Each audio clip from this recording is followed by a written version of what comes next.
Well,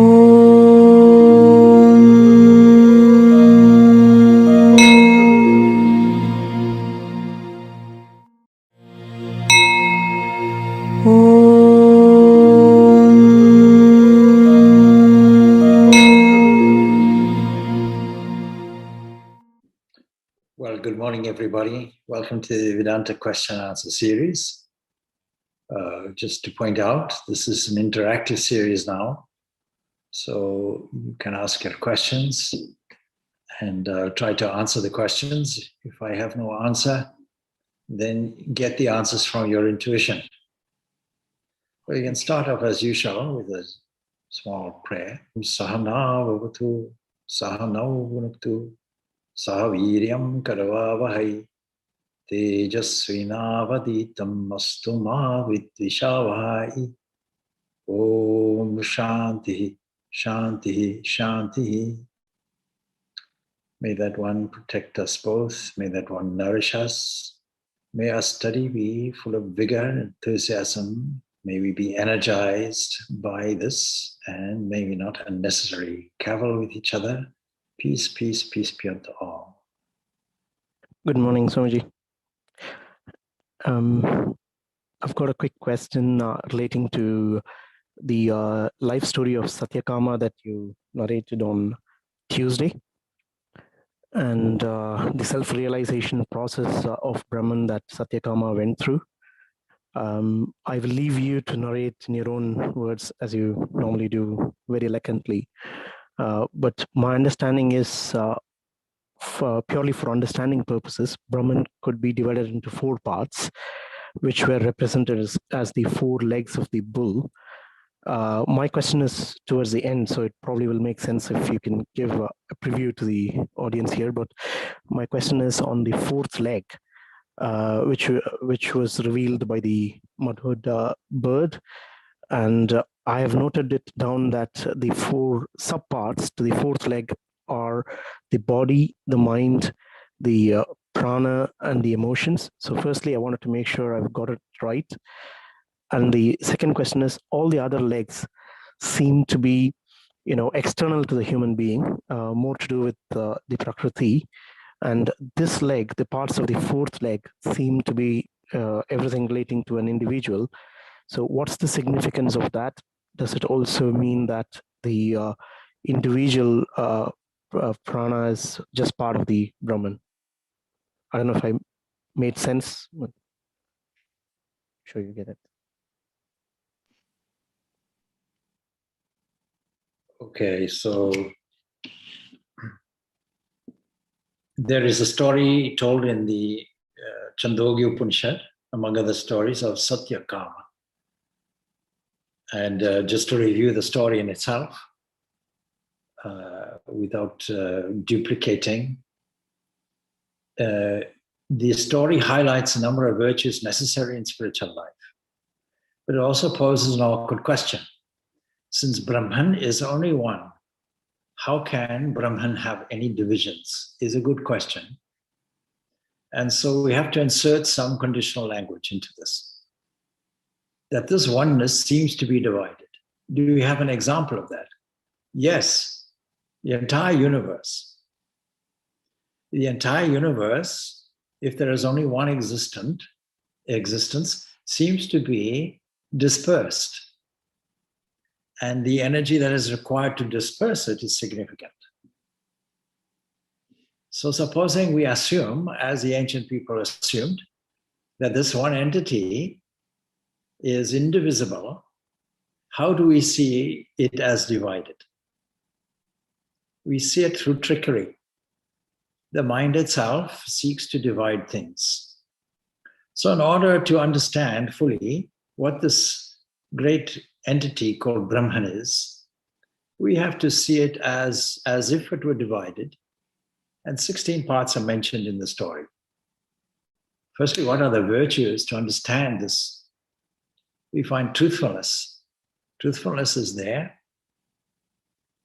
and it's the whole meaning of it is summarized in Satyakama, because it means the person who is desirous of truth.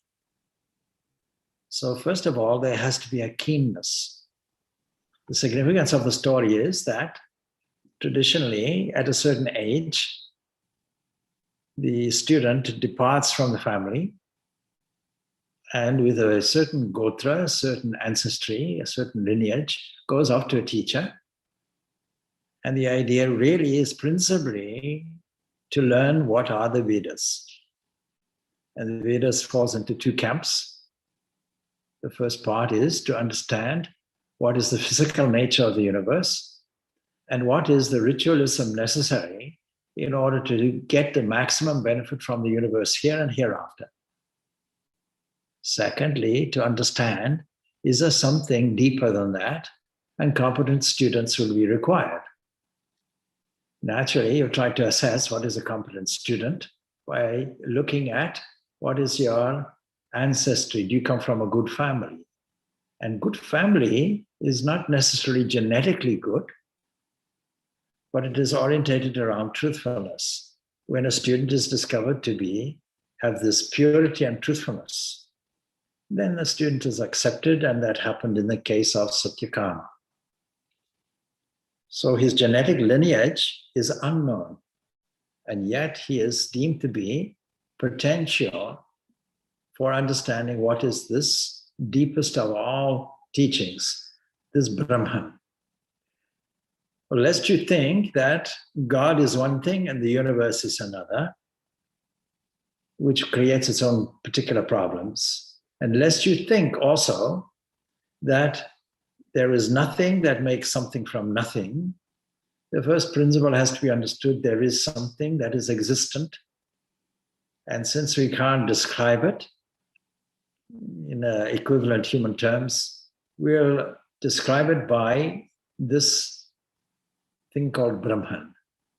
See, I said thing because since it is not particularly related to anything we can humanly think of, we call it in a neutral way, a genderless way, it. Then when we try to investigate, we'll call it tat, that. As if it were an object, but with the understanding that it is not different from this. This meaning the universe.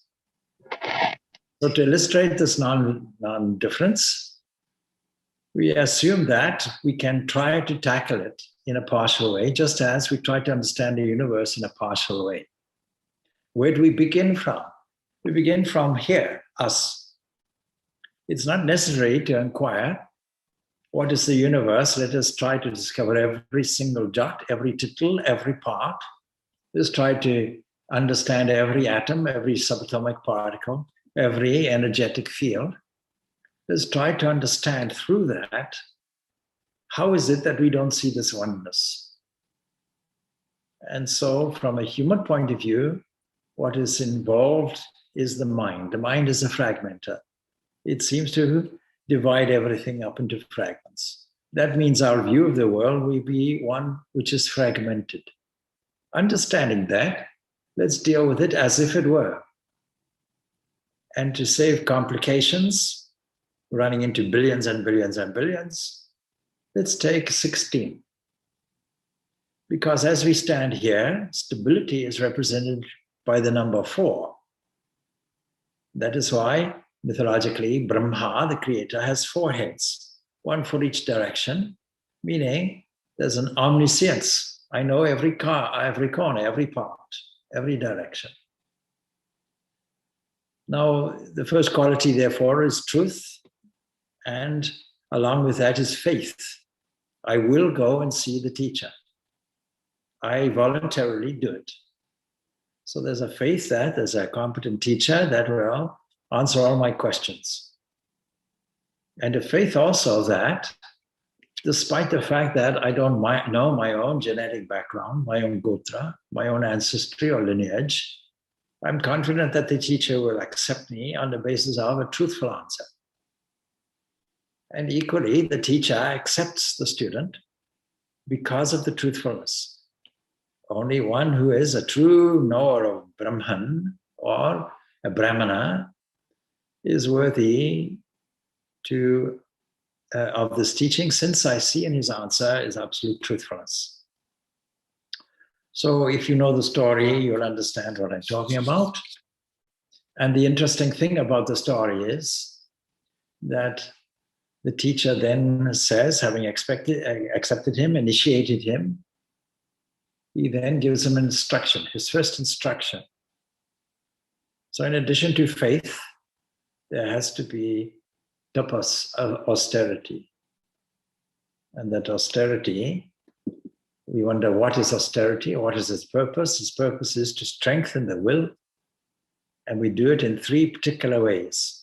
The Bhagavad Gita tells us about these three dimensions, these three aspects of tapas, and they're logically put. First of all, we assume that we are a physical entity, so we require some physical discipline. Some physical training has to be there.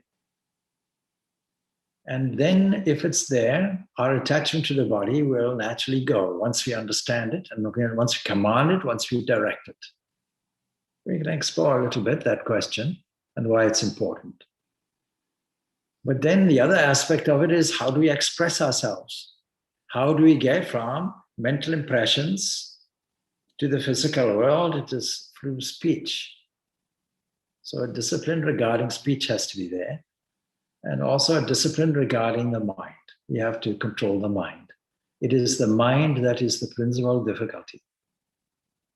There is a certain text, it's called the Jivan Mukti, and this text on Vedanta will emphasize the difficulty of the mind and how we have to control it, how we have to conquer it. Jivan Mukti, Viveka, is a 14th century text from Swami Purnananda, and it is a wonderful treatise drawing from various textual supports, Brahma Sutras, Bhagavad Gita, Upanishads, and Puranas, and many other texts, Bhagavatam and other texts. So the principal difficulty is how to control the mind. Now, why does the teacher say, give an instruction? I'll give you 400 cows selected from a herd, so they have the potential to thrive. Just look after them. Literally, the instruction is, they'll go off looking for beautiful pastures, suitable pastures to graze on, follow them. But as he does that, the next component of his character comes in. He resolves, I want to turn to the teacher until and unless this 400 becomes 1,000. That's not the teacher's instruction. So there has to be some motivation, some energetic movement from yourself. Some inventive characteristic has to be there that surpasses the basic requirements. Basic requirements is 400 cows you take, 400 cows you bring back. But as he goes off, he resolves, no, I'll do more than what is expected. So there's a wonderful outline of what is required in any endeavor, but here, particularly spiritual life. That is an inquiry into the withinness of things. And that is why I made a remark, if I can't answer your question, then your question will be answered from your intuition. Ruminating on a difficulty, a problem, knowing that there may be 100 shifts, that there is a creative process going on in the unconscious area of the mind. So with the problem there being ruminated on, you can leave it in a creative area. And when the mind is not particularly occupied with anything particular, some solution comes. Well, this happens to every person who is involved in a creative process, thinking mistakenly it comes from outside. No, it's coming from inside. And so from inside, this question of Brahman occurs, and during the time away, tending the cows, this problem is being ruminated on, meditated on.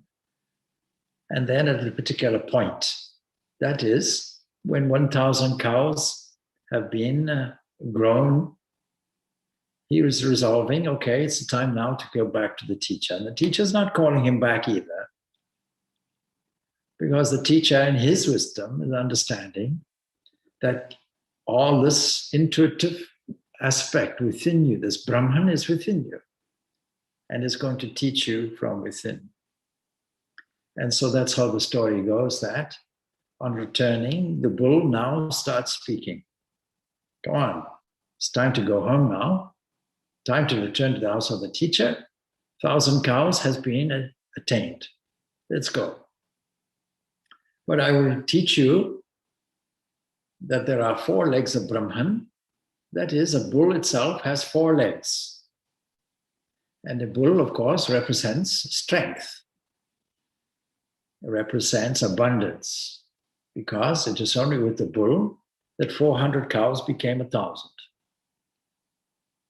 And working out at least how that can occur, with a cow being productive, maybe 1 calf per year, about 1.5 to 2 years he must have stayed away. Enough time to get intuitive, creative answers. So 4 quarters are there. Knowing, of course, you can't divide Brahman in any way, but there is a trick of division. What is the first trick of division that is revealed? The first trick is that wherever you look in space, space being very vast, but from the human point of view, you at least understand some directional points, cardinal points, north, south, east, west. East is mentioned first because east is significant. What happens in the east is the sun rises in the east. For most people, that's how it looks. And when the sun rises, you can see how it radiates and opens up the whole vista before you. So something like a permeating, shining thing. The dawn of knowledge is something like that. If you want this dawn of knowledge, you can simply look in the direction of the east, and with a certain indication of imagination and inquiry, what is life, you can see the permeating effect. And so the first quarter, the first leg, first quarter in terms of the first leg of Brahman is revealed. In other words, life and space is being indicated. But is life and space applicable only to quarters, or is it applicable to you? You, O sample of the whole universe, whatever we say about you will apply everywhere. So there's a principle involved. Whatever happens here on the local level as a law applies to everywhere. So if there is a human body, for example, and we try to explore the observable universe in whatever direction we look, is it something like that also? So we also get the idea that this cosmos is something like a person. And so what we gain by such a knowledge, whatever we meditate on comes to us. Not only here, but hereafter. So you can attain the world of the mains, the world of the ancestors. Then the second revelation will be there, very briefly, and fire will reveal the next one. So the fire reveals the next one. It's easy to understand that. Fire is a very primordial element, and the Rig Veda mentions fire first. Many hymns are there to fire, Agni, where we get the English word ignite, igneous rocks, etc. So this Agni is seen to be very, very special, since it is a great, great discovery of man. With this discovery of fire, we're able to extend our daylight hours into the night. We're able to gather around the fire and tell stories and so on. And if you're alone, looking into the fire, what will you notice? You'll notice the earth below you. You'll notice the darkness of the sky beyond you, the heavens. And you'll also notice that amongst all the shining objects, there is space. Now let us review so far. Brahman is undivided. How is it that we see the trick of dividedness? Well, there is a dispersion throughout space. And it is this dispersion and the energy that is required for it that gives us the trick of sustaining a dispersion and a diversity. That is a pluralism. Once we add space and time, it's not easy to see the undivided nature of Brahman. But modern science indicates it. Einstein's equation of 1905 in the appendix of special relativity comes, and it comes as an answer to Swami Vivekananda's inquiry. Is there some kind of equation that we can come up with? He asks Nikola Tesla. That shows the primacy of energy, that everything is actually resolved into energy. He didn't do it, but some years later, 15 years later or so, Einstein does it. With this simple equation, energy is equivalent to matter. And matter has a mass, so E equals M. That's the simple equation. Now, many people don't take it like that. Many people think that energy can be transferred or transformed into matter, and matter can be transformed into energy. No, that's not what the equation says, and that's not what it means. If it were like that, it would be an equation that says E plus M, E plus M equals K, a constant. That's not what our equation says. That's not what Einstein meant. In other words, everything is resolved to energy. There's only one thing in the universe, and that is energy. How is it that we don't see it like that? When we look at it properly, we'll understand it. When we look at the equation, we'll understand it. E equals M. Because what energy is required to sustain this dispersion? It happens to be about 500 atom bombs per pound. That means a pound of anything. There's a huge energetic effort that is required to push things away. So dispersion in space is what does it. And as long as that's happening, it's sustaining this plurality or this mistaken understanding of plurality. But gravity is trying to pull everything in. Gravity is condensational. So what is resisting gravity is this enormous dispersion energy. So when we notice the heavens and the earth, and by the way, those ancient people understood earth as a sphere. They didn't see it as anything flat. See, one question in the Brihadaranyaka Upanishad to Yajnavalkya, a great sage, it comes from Gargi, a woman sage. So she asks, what is that is above the earth and below it also? Now the reply gives a clue. It's not like something like a flat thing with something below and something above. No, the answer tells it. What is woven like warp and woof? That thing is woven like warp and woof. It is space. And when we say space, there's no indication that it is empty space. It is full. What it is full of? Brahman. It is full of energy, and energy is Brahman. You can't separate the two. On the premise there's only one existence, then what we look at in all the directions is essentially energy. Then what we look at as the earth, that is the observable universe, and as the heavens, that which is beyond, and of the seeming void is also not empty, it is also Brahman, is another leg.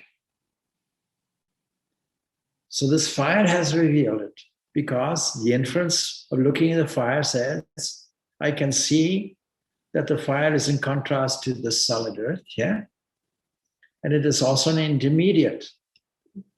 It's an intermediate between this human and the deities. So if you know this, you go on into the world of the deities.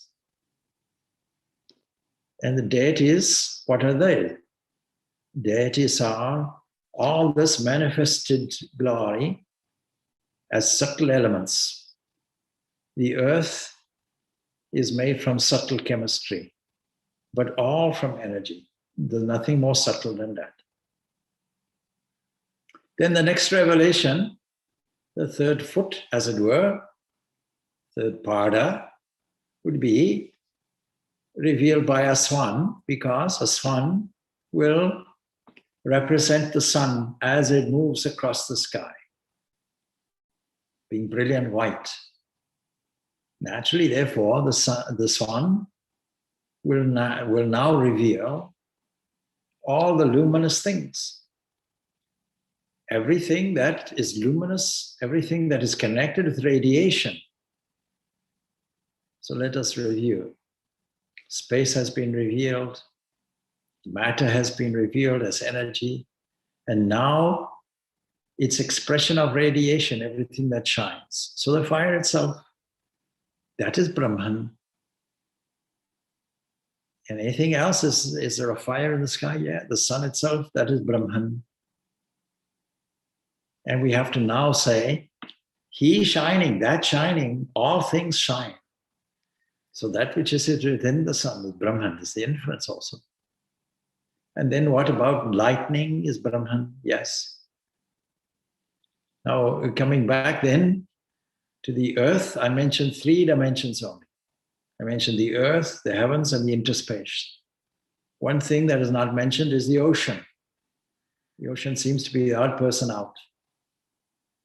But not really, because when you look at the fabric of space and time, this warp and woof as is described in the Upanishad, and you look at modern science to say that space is actually a very subtle, active thing, a kind of quantum field, more like an ocean. And Einstein picked it up, general relativity. He talks about the fabric of space and time. So it is woven like warp and woof, like a cloth, a fabric. Wonderful, wonderful. See the coherency of it all. Then, all right, if that is the case, then whatever is heavy will impinge on it, will create some kind of depression in it, and that enables waves to go out, called gravitational waves. What is the gravitational field of gravity? Gravitational field is called space. What do we call it in the ancient language? Agasha. The thing that has the potential to shine, and the thing that is some kind of space that contains a gravitational effect. And also electrical effect. Now we have to understand that matter, really, this energy, everything is energy, and this energy is presented to us as hydrogen. Hydrogen is the primordial stuff, and it is only energy. What is the energy that is required to sustain duality? An atom has duality. There's a positive aspect to it called proton. Then there's an electronegative aspect called an electron. Now that will resist, like will resist. To overcome the resistance, what amount of energy is required? It so happens that 500 atom bombs per pound, the same amount as is enabling plurality. Resisting against that, that is why the atom is so small. So we see duality and we see plurality. And this is why things don't look united. But when you take all those forces away, when you see where is energy coming from and how it becomes, how it sustains this division, then you come to one thing, Brahman. So something like an ocean. Then fire, of course, is there, sun is there, its reflected aspect, the moon is there, 1/3 of which is glass globules created by the enormous impact of asteroids on the surface of the moon. And so it glistens well when the sun shines on it and it radiates back.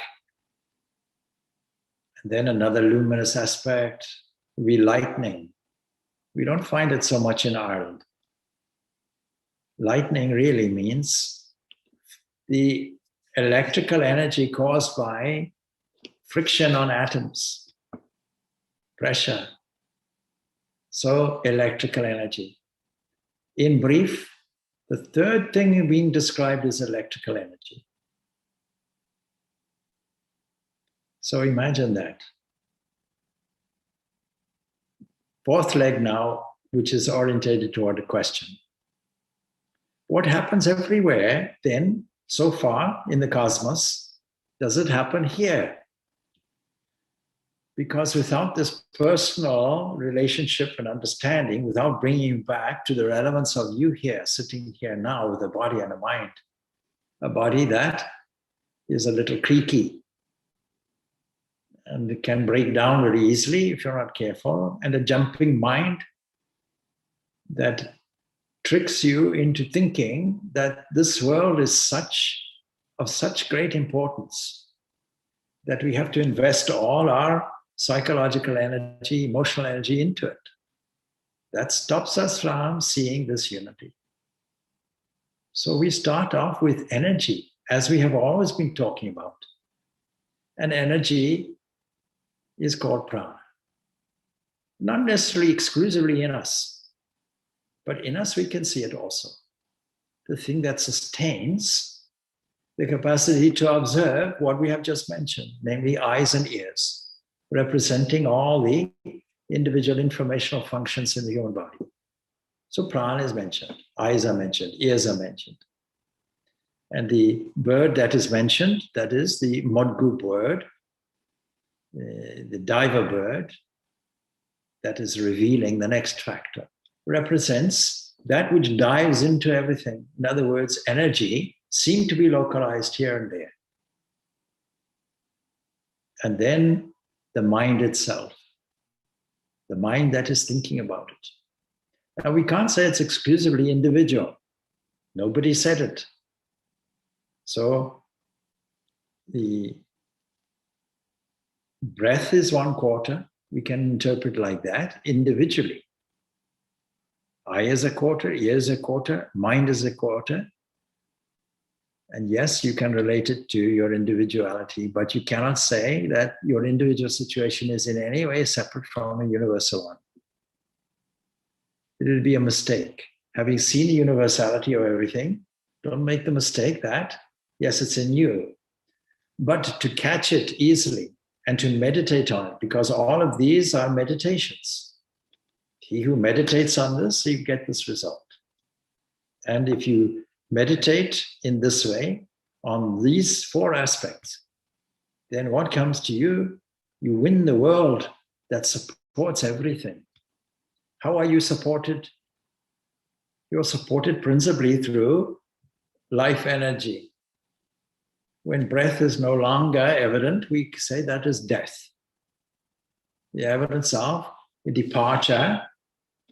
So what stabilizes everything, what supports everything? Prana, energy. Have we told it before from the beginning? Yes. Are we telling it again? Yes. Are we relating it to the physical energy? Yes. And it is not literally the breath, although we can translate it in this way. It is the thing that is responsible for moving the diaphragm muscle up and down. This is very evident when Swami Vivekananda talks about prana in his Raja Yoga. he is very careful to say prana has nothing, if anything at all, to do with breath. It is that which moves something. So all the energy, all the energetic expression that is contained in this whole universe, including here in the human body, is this energetic aspect of Brahman. Now we can personalize it and say God. If we personalize it and say God, then clearly it is God that is in every quarter. It is God that is in every observable region that we know of and don't know of. And it is God that is in everything that shines and has life. And it is God that is within the energy and expressed as the energy everywhere, because Brahman is that. Is that all? No. Beyond these 16 parts, what else is there? Beyond these 16 parts is that transcendent aspect. And only a teacher can teach it. And so eventually the story goes that Satyakama goes back to the teacher with the cows. The teacher must have been very pleased, because instead of a bare minimum, he now has more cows. That would be a sign of a good student. So in life, what should we do? We should put more back into the universe than what we gain. We should be all world movers. We should be so generous that we give much more back, a greater return than what we take. We should be givers, not takers. We should be self-sacrificing people. That's what's necessary. Because there's a global selfishness right now that is threatening to destroy the whole planet. So David Attenborough, I'm told by today's news, has told the G7 conference, we are on the brink of destroying our own environment. We are on the brink of destroying our own species. Imagine. So selflessness is required in abundance. That's the point. So what more is to be told?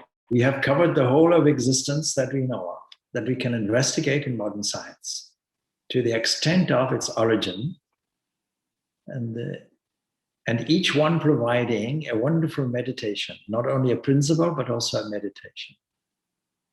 And so that these are words that are used, that if you meditate on this same thing comes to you. There's one principle contained in the Upanishads, whatever you meditate on comes to you. Now I want to pick up a different subject, that is the subject of this tapasya, but because I think it's relevant in a practical sense, but I think I may have answered your question anyway, so I'm going to pause, see if we can take another question.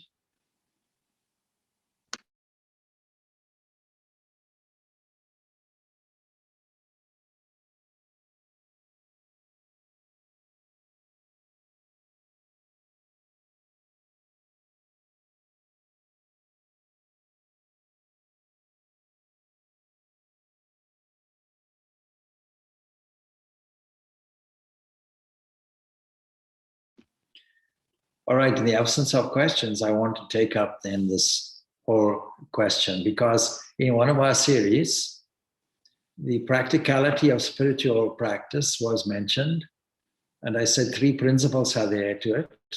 If you remember, do you remember what those 3 principles were? Anybody?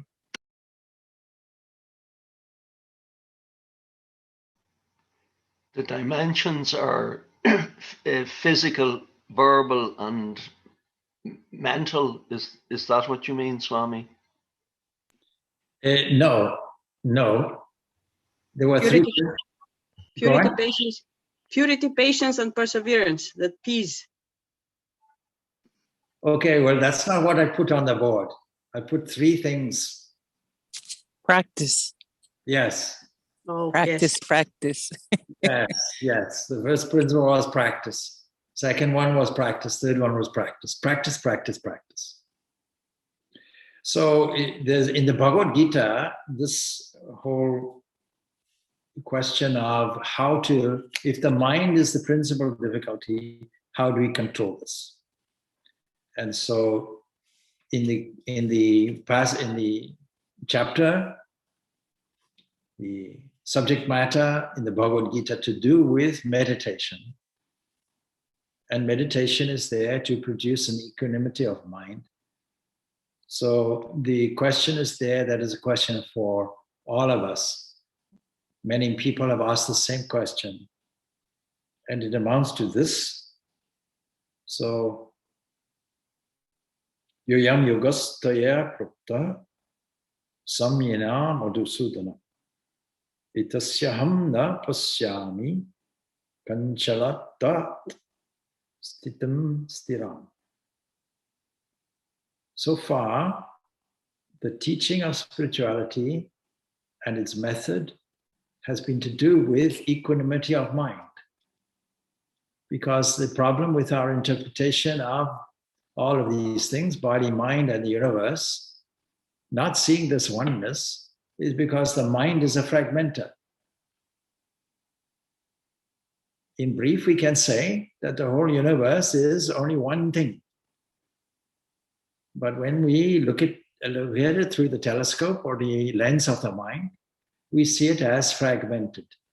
So this whole universe, and this was what was taught in 16 parts to Satyakama, is nothing more than apparently, seemingly fragmented God. That being one, you can't fragment it, so it's just an apparition. And the mind is the key to it. And don't forget, what is the mind? What is the personality? Why do we study the Enneagram? Because it is the product of all our experience. All our mistakes are accumulated and compiled into an area called subconscious mind. And that comes out as our behavioral person, our personality. So when we are saying to control the mind, we are not talking of the surface mind. We're talking of the deep level of the mind, the habitual level. And so quite rightly, he says that this equanimity of mind, which we should have in every respect, and the slayer of Madhusudana, I don't see any real stability for it because mind is restless.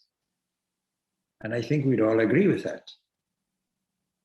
So how do you deal with a jumping, restless mind? What is often called monkey mind? It's a good question. And it is restless. Not only is restless, but it is also turbulent. Chanchalam hi manaha Krishna pramati bhagavad dhritam tasyaham nigraham manye vayor eva sudho skram. Yes, not only is it restless, it is turbulent. There's a difference between restlessness and turbulent. Restlessness is, you can see, if you have a child who is restless, that's one thing. But a child who's turbulent is another. And it is strong and obstinate. It looks like the same thing, obstinate and strong. But strong, it means it's difficult to displace, difficult to manage, difficult to adapt. Not easily adaptable and very obstinate, set in its ways. You can easily understand this when two people have an argument. One person, or a debate, one person digs his heels in and says, no, like this, definitely like this. And we can't help thinking of the people who go and explore the elephant, blind people, and they obstinately stick to their point of view. Definitely the elephant is a hosepipe. Not like a hosepipe, is a hosepipe, is a rope, is a plantain leaf, and so on. And so it takes a different approach, a wider approach, to see the totality of an elephant. Even then, when you see the total elephant, you're seeing two things: the elephant and its background beyond. So the material totality you can see. That was what was taught to Satyakama. And when he returns to his teacher remarks, you look like an old Brahman, your face shines with it. There's a physical emanation that comes from it, that comes from a sense of internal joy. So when we're not joyful, we understand we haven't seen things correctly. And it's hard to control, as hard as the wind. Try controlling a hurricane, a typhoon. Very difficult. So how do you do this? So what does the Lord say? He returns and says, he agrees, it is restless. I'm not saying it's easy. It's hard to control the mind. It's a lifelong effort. And not only that, many lifetimes probably are required for it. But two things are necessary. What are those two things? Vairagya, dispassion, abhyasa, and vairagya. Abhyasa, constant practice. Bringing the mind back again to the reality, to truthfulness, is another way of saying viveka, discernment, discrimination. All the time we have to be discerning, and always we have to play the game of promoting sattva, developing a counter habit. We are trying to combat a habit. The only way to do it is with a counter habit, a better one, a more useful one. That's the only way to change our behavior. It is well known in psychology, if you want to overcome addiction, repression won't do it. Saying no won't do it. You have to bring the mind into a state of greater enthusiasm about something else. Make it addicted to something else. So there are many addiction centers, drug addiction centers, or even alcohol addiction centers, Christian centers, and they turn these people into Christians. In other words, love God. Once you love God more, of course, there is a certain, control aspect to that, a certain theological benefit to those who are doing a conversion, leaving that aside. The principle of it is sound. So turn somebody now to loving an entity that is lovable because it is an entity that provides grace everywhere. Once you do that, what will happen? Once you surrender the mind to a higher dimension called God, and to do that commitment, make that commitment, loving God with all your heart, your soul, your mind, and strength, bhakti yoga, for example, once you do that, then what will happen? The mind will be subdued by itself. And so it is to promote sattva. It is to make the mind full of purity, nobility, truth, strength. The antidote to weakness is strength. The antidote to addiction to the outer world, and that is why brahmacharya, for example, is mentioned. When we talk about studentship, Satyakama, going back to that story, is saying, I want to go and live the life of a brahmacharyan. And it's not just a student, it's somebody leading a celibate life, somebody who is controlling one of the two key impulses in life. And so practice to do this, to control this, is based on a different way of thinking, and has to have the capacity to, as I mentioned last week probably, play the game of tennis. That is, wherever rajas and tamas comes, you bring in sattva. You make an assessment. How much is going on there? Put in sattva. Play a game like that. Starting off with, what condition is my mind in now? Old friends naturally will come up if you are not steering it in any particular direction, leaving the mind free to act, to be turbulent by itself, uncontrolled, and not being in the habit to control, resisting control. What will you do? You'll assess its condition and patiently, quietly, with the three resources that Georgiana mentioned, that is purity, patience, perseverance, with all of these qualities, with all of these forces, you bring the sattva. Look at something much more beautiful, much more worthwhile.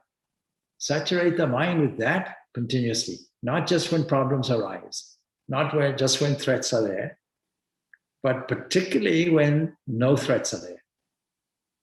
When the mind is more in a listening mode, when it's meandering here and there, you catch it by surprise, as it were, and say, come on, come on.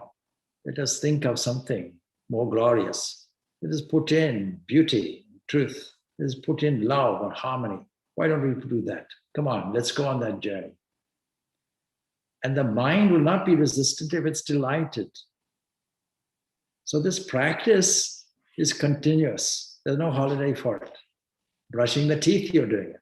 Driving the car, you're doing it. Walking, you're doing it. Working, you're doing it. Every moment of the day, you're doing it. And for those who have it, the most powerful tool you have will be your own mantra. Repetition, doing japa continuously. Internally, repeating it with understanding. Even if you don't understand it, it'll still have its effect. It has more effect if you understand it. Continuously repeating it, repeating it. Supposing you are repeating somebody's name, then will any other thing come in? Supposing you are repeatedly chanting God's name. You can experiment with it. See if you can simultaneously think of some selfish act or deed, some temptation coming in or doubt coming in. Oh, what will I do? I have a doubting mind. Well, lovingly repeat God's name. How long will the doubt be there? Oh, I can't overcome the mind. My temptation is too strong. Everywhere I look, the mind, follows in terms of things that I desire. Well, repeat God's name. How long will that be on the stage? It will displace it. You cannot simultaneously have a lustful thought and simultaneously think of God. It's not possible. You can try it as an experiment. So doubt and fear and temptation cannot coexist with God's presence. So this is practice. And through this practice, you get certain self-control. Yoga is hard to attain by a person who cannot control himself, but can be attained by him who has controlled himself and who strives by the right means, not by repression, not by suppression, by sublimation. Ramakrishna will say this. He says, in the early days, when I took to spiritual practices, I would first cleanse the mind of all earthly thoughts, make it as pure as purity itself, and then invoke the presence of the Lord in it. May you also do the same. What a wonderful, simple, effective formula for meditation. Follows a step-by-step process. First, clean the mind, purify the mind. Everywhere you look, see God. Do that. Clean it of all earthly thoughts. All earthly thoughts. Make it as pure as purity itself. The story of Satyakama, did it do that? Yes. There, wherever you look, you'll find that. You look to your left, you'll find it. Look to the right, you'll find it. See the St. Patrick's breastplate prayer. And God above me, God below me. He says Christ. It's all right. Christ above me, Christ below me, Christ to left, Christ to right, Christ within me, Christ outside me. See, in every direction, it's an echo of the Upanishads itself. Then if we go to some specific then controls, we can look at this, here's my Bhagavad Gita here. We can look at this 17th chapter, we'll find it. And there we'll find mention there in the 17th chapter. You want to follow it. It's from 14 to 19, is mentioned. And essentially, it's taking all segments of the human personality. Let's deal with the body first. And then let us deal with the mind as it expresses itself in speech. And then the mind itself. Let us address that. Now, if all of these things were intrinsically part and parcel of you, it wouldn't be possible. bear in mind, what is tapas? What is this austerity and discipline? It is something, some activity that causes a friction. If you boil water, the molecules dance around. And heat is generated as a result, friction. Molecular friction is what makes things hot. All right, that's fine. So what friction is required? The friction that is required is to go against the habit level. If the habit level is intrinsically negative and is born from misunderstanding and ignorance, then we have to promote purity and knowledge. This is called practice. And we do it by going against the grain, causing friction, firing up your enthusiasm. In the ancient days, how do you create a fire? How do you create a spark? You take some dry wood, you make a hollow in it, and then you take a suitable hard piece of wood, and then you rub it with your hands to such an extent with a small piece of tinder there, and you ignite a few sparks and patiently you blow on it. If you're not experienced in doing it, it'll be a long, arduous process. If you're experienced in it, you'll do it in an instant. But it requires a great deal of activity, friction. In order to get the nectar of immortality, the devas and the asuras had to make a friction. They had to take Mount Meru, something like a stick in the form of a mountain, and take Vasuki, take the cosmic serpent, wind it round, and then push and pull, push and pull, push and pull. And out of that, hopefully you'll get the nectar of bliss, of immortality, interpreted by the demons in one way and the gods in another. Be careful what you agitate, because poison can come out of it also. So what is this physical austerity, this tapasya, this friction that is necessary, this strengthening of will that is necessary on the physical level? Essentially, three components are there.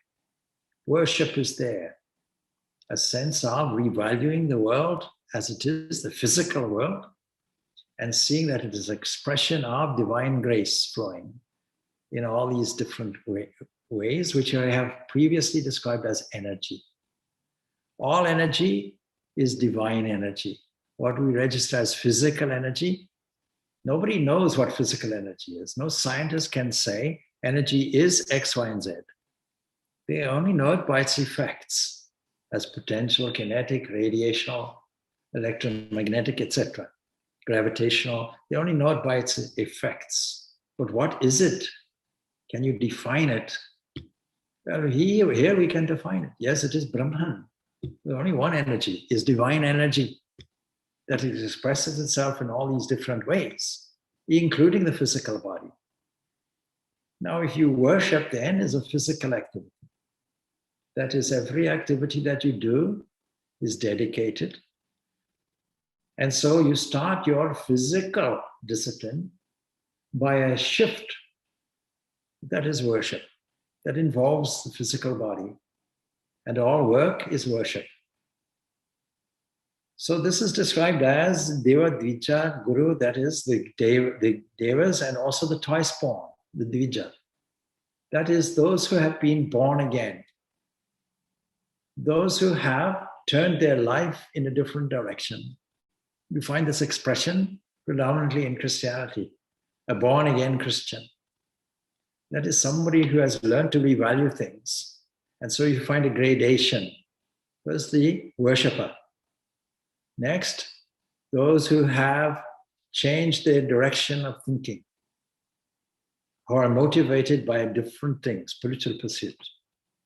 Another gradation there, those who, as a result of that, have become teachers, gurus. And then, not only teachers, but those who are the wise, those who have elevated their knowledge to that point where they have direct experience, experiential understanding of what is there. And then cleanliness. I'll go through this very briefly. If you like, we can pick it up next week because of time now. Anyhow, cleanliness is a very underrated thing. You'll note that I have a personal philosophy that says the health is not there to be adjusted. All you have to do is clean the body. Instead of attending to your health, attend to your cleanliness. The body knows what it's to do. It is a divine energetic arrangement. And it knows how to cure itself, provided it is left free. So a pure body is a clean body. How do you purify the body? Make sure your thinking is correct in eating food. A clean mind, a pure mind, a healthy mind, a joyful mind will have a joyful, healthy assimilation of food. It'll have a healthy dispersion of energy in the body. The body will be healthy. But it also requires exercise. You can't get away with it without exercise. You cannot get away with owning a car unless you oil it properly, give it the proper fuel, and also run it. No point in keeping it in the garage where it gets fat. So basic requirements are there. The right fuel, the right exercise, bathing the body naturally, and inundating it with pure thought. Simplicity. It is amazing how much clutter we get, not only mental clutter. If we have physical clutter, it's also evidence of mental clutter too. Simple lifestyle, simple living, the bare minimum. But what we require all kinds of luxuries and complexities, particularly in this age where desire is fueled by technology. And then continence, we can't get away from it. We don't emphasize it because we don't want to upset anybody. But the bare fact of it is this: the energy that is required for following the genetic directive of propagating the species that has to be controlled. And it comes out as ojas. If you want to understand this better, you dive into Vivekananda's Raja Yoga. And if you maintain this sexual restraint for 12 years, then this new awakening comes within you. The capacity to reveal each level of consciousness is opened up. It is there. So continence and chastity is equated. Chastity, every action is pure action. And then non-injury. Don't go and kill anybody. Don't injure anybody.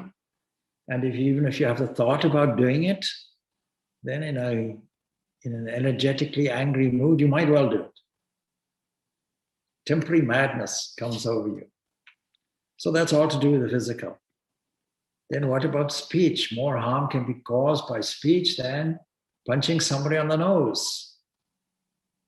So make sure that your words don't cause any offense to anybody. Let them be kind, let them be sweet. Let them be truthful, let them be pleasant.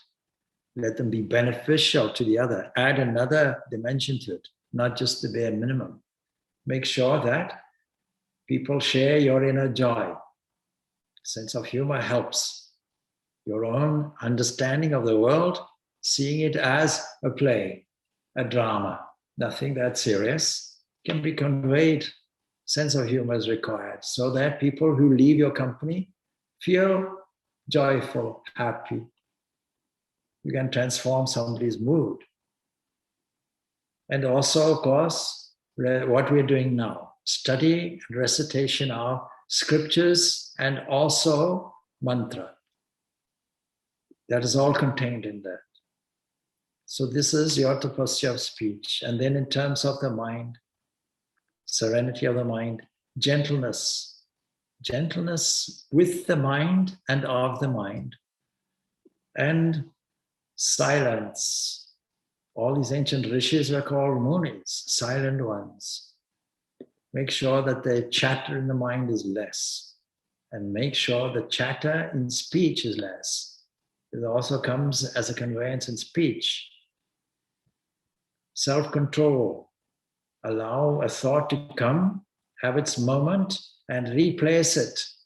In this way, you are controlling the mind, self-control, and purity of heart, purity of intellect, purity of thought, purity of emotion. These are your mental austerity. Filling up with nobility and truthfulness. This is mental austerity. I see time has gone. I don't want to delay you further. So I can take maybe any last question or comments, and we'll leave it at that.